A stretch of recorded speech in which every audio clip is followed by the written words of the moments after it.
সমস্যার শুরু তখনই যখন গ্রামের বিদ্যুৎসম্পন্ন স্কলার হজরত ফয়সাল একটি ভয়াবহ দৃষ্টি নিয়ে হাজির হলেন। তিনি তাদের বললেন, আপনারা শুনুন, আমি রামাজানের শেষ সময় নিয়ে একটি ভয়ঙ্কর স্বপ্ন দেখেছি। সবার চোখে কান্নার ছায়া। যারা জানতেন তারা অশুভ চিহ্ন নিয়ে ভাবতে শুরু করলেন। হজরত ফয়সাল বললেন, বহু দেশে অদ্ভুত অজানা ঘটনা ঘটছে। সূর্যের রশ্মি প্রবল হয়ে উঠছে আর পশুরা অস্বাভাবিক আচরণ করছে। এই সব কিছু আমাদের সতর্ক থাকতে বলেন। গ্রামবাসীরা একে অপরের মুখে দেখছিলেন, আতঙ্ক তাদের হৃদয়ে বাসা বাঁধছিল। একজন বৃদ্ধ বললেন, মানুষের কাজের ফল কখনো মিথ্যা হয় না। আমাদের এখন রওনা করতে হবে। প্রার্থনা, সদকা ও তাওবার মাধ্যমেই আমরা এই বিপদ ঠেকাতে পারি। মুহূর্তেই গ্রামের সবাই একসাথে মাথা নোলালেন। তারা বুঝতে পারলেন, এটি শুধু ভয়ঙ্কর একটি ভবিষ্যৎ নয়, বরং তাদের বিশ্বাস ও আধ্যাত্মিক প্রস্তুতির একটি সুযোগ। রমজান আসতে শুরু করতেই বিশ্বজুড়ে অদ্ভুত ঘটনা ঘটতে লাগল। কোথাও জোরালো ঝড় উঠছে, আবার কোথাও বৃষ্টির ছিটে পড়ছে ঠিক সময়ের বিপরীতে। মানুষের মধ্যে আতঙ্ক ছড়িয়ে পড়ল। তারা জানল, এই সবকিছু কিছু বড় পরিবর্তনের ইঙ্গিত। গ্রামের মাঠে হাঁসগুলো অদ্ভুতভাবে দলবেঁধে হাঁটছিল। গরুরা মধ্যরাতে ডাকতে পেয়ে ভীত হয়ে ওঠে। শিশুরা এসব দেখে ভয় পেয়ে যায়। তাদের মায়েরা তাদের শান্ত করতে চেষ্টা করে, কিন্তু আতঙ্ক তাদের চোখে স্পষ্ট। অন্যদিকে স্কলারদের কথা মনে পড়ে। সবাই ভাবতে শুরু করল, এগুলো কি প্রকৃতির গরম খবর? মানুষ মনে করতে লাগল, এই সংকেতগুলো তাদের আধ্যাত্মিক জীবনের সাথে সম্পর্কিত। তারা কাঁধে কাঁধ মিলিয়ে প্রার্থনার আয়োজন করতে শুরু করল। গ্রামের সবাই মসজিদে জড়ো হল। সবার হৃদয় নতুন এক আশা। তারা জানে, প্রস্তুতি নিতে হবে। প্রস্তুতি মানে শুধু খাবার বা পানির আয়োজন নয়, বরং তাদের বিশ্বাসকে শক্তিশালী করা এবং নিজেদের প্রতি ঈমান নিয়ে জাগ্রত হওয়া।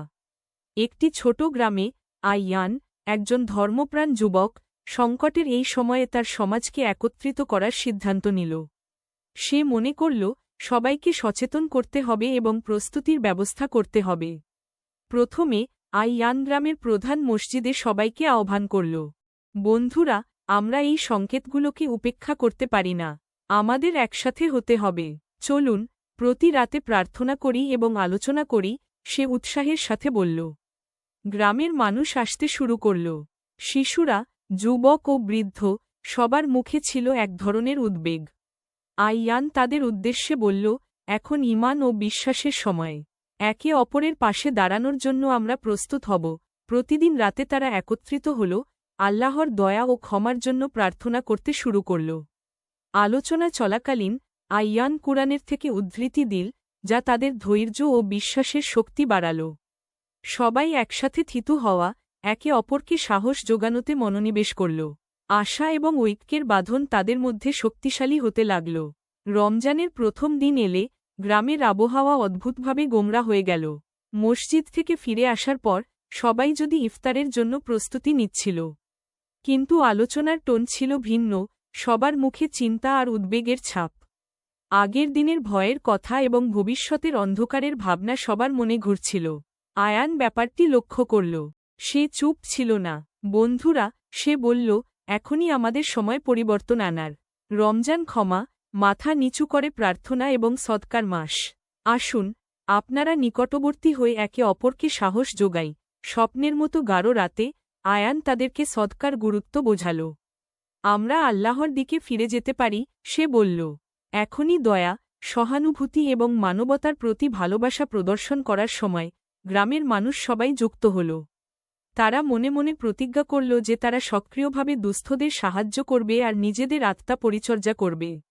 ইফতারির টেবিলের চারপাশে নতুন এক সৌহার্দ্য ও একতার আবহ তৈরি হল। মানুষের মুখে আশার হাসি ফুটে উঠল। রমজানের মাঝের সময় গ্রামের মধ্যে গুজব ছড়িয়ে পড়ল। দূর দূর থেকে খবর আসতে লাগল, বিপর্যয়, দুর্যোগ এবং অস্থিরতা। মানুষের মনে আতঙ্ক ও উদ্বেগের ছায়া নেমে এল।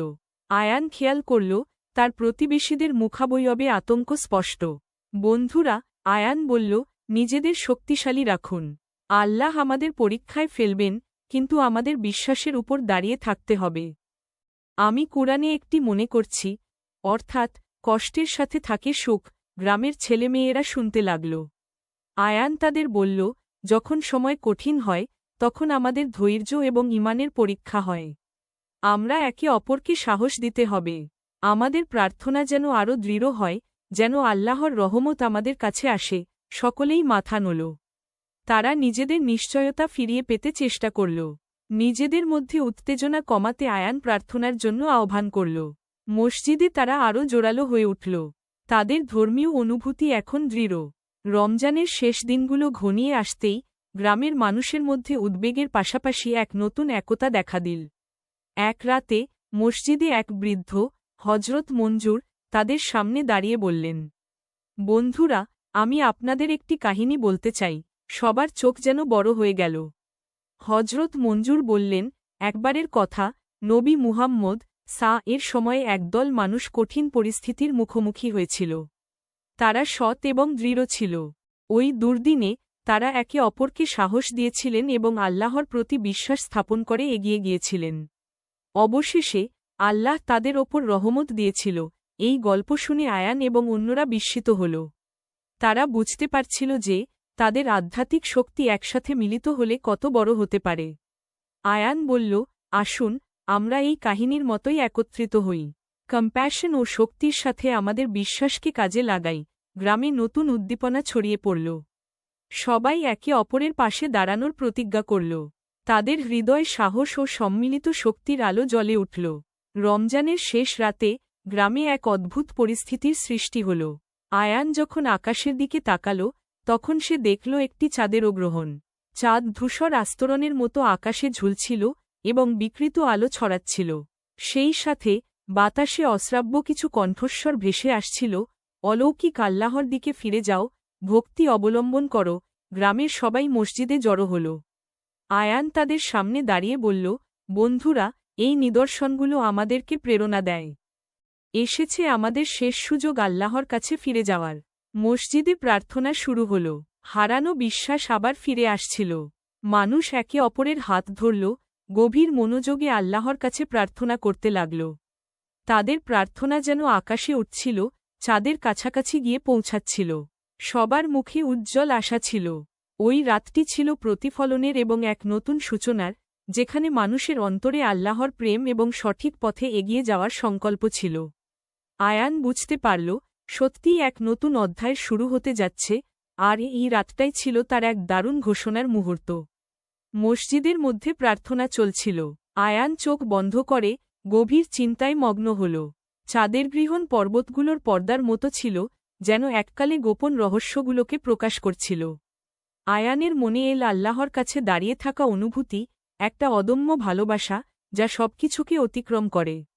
সে অনুভব করল, সত্যিকারের প্রস্তুতি কেবল দোয়া বা সদকের মধ্যে নয়, বরং তার অন্তরের ঈমান এবং ভক্তির সার্থকতায়। এটাই তো জীবন, সে মনে মনে ভাবল। প্রত্যেকটি মুহূর্ত খুঁজে বের করা, ভালো কাজে নিয়োজিত থাকা আর আল্লাহর প্রতি বিশ্বাস রাখা। আয়ানের হৃদয় আশ্বাস খুঁজে পেল। সে জানল, ভবিষ্যৎ অজানা, কিন্তু এখন থেকেই তার বিশ্বাস ও ভক্তি ধরে রাখতে হবে। আমি এই শিক্ষা নিয়ে এগিয়ে যাব, সে দৃঢ় সংকল্প করল। এই গভীর উপলব্ধি ও অনুভূতির সাথে আয়ান জানালায় তাকাল। নতুন আলোয় এক হতাশা মুছে যেতে শুরু করেছিল, আর ভবিষ্যতের অন্ধকারে সে আশা দেখতে পেল। জীবনের এই পালা চলতেই থাকবে, তবুও আছির ঈমান থাকবে। আয়ান মসজিদের ভেতরে দাঁড়িয়ে গভীরভাবে চিন্তা করল।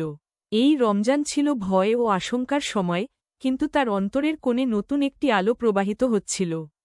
সে উঁচু কণ্ঠে বলল, বন্ধুরা, আমাদের সামনে যতই অন্ধকারে ভরা রাস্তা থাকুক, আমাদের ঈমানের জোরেই আমরা চলতে পারব। মানুষের মুখে এক আশার হাসি ফুটে উঠল।